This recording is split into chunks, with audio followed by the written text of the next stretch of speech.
Bollywood king Khan Shahrukh Dinesh Vijan film चामुंडार offer को प्रत्याख्यान करिथिबा कथा सामाजिक गणमाध्यम आलोचना होउछि।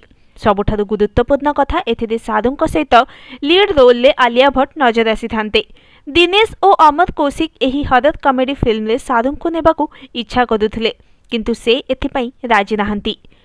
2026 रे पददाकू आसीबो चामुंडा। एथिरे आलिया सहित अक्षय कुमार, वरुण धवन, श्रद्धा कपूर, राजकुमार राव, कियारा आडवाणी, पंकज त्रिपाठी प्रमुख नजर आसिबे। शाहरुख शेष थर पई राजकुमार हिरानी फिल्म डंकी रे नजर आसिथिले। से एबे किंग द शूटिंग रे व्यस्त अछंती। एथिरे से तांको झियो सुहाना खान सहित नजर आसिबे।